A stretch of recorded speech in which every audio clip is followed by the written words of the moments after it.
Hi, this is Idaho Amy, and I just wanted to show you some cards that I've been working on. This one is a Halloween card, and I used a really cute vintage photo that I found on the internet. And I used some Prima flowers, and I glittered them with my favorite extreme glitter. And then I also put a little glimmer or glitter around here as well to make it a little sparkly. And I just popped this out a little bit so that it's a little 3D. And on the inside, I made an owl. Well, the owl's a die cut from the stack. But I took the owl and I sewed it down, and I put a Prima here. But I sewed around in a circular pattern around the image several times just to make it have some dimension and make it look pretty. And then this right here, I used my Tim Holtz Distress ink to make it green. Because I didn't have any coordinating light colors to go with this card, so I just made that one like that. And then this is a birthday card I made. Again, I used a vintage photo with making this birthday card.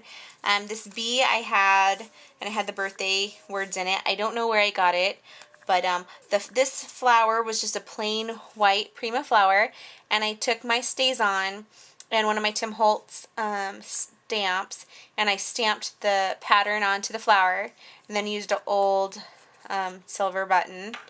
And I just thought she looked really pretty with the really bright red lips, so I used paper from my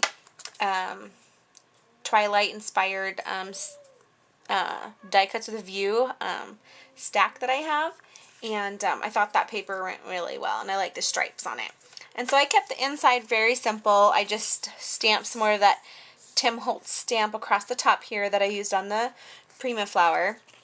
And then I also just made a simple place to sign in there. And then I found these really pretty cards in a book, and they had really pretty angel wings on them.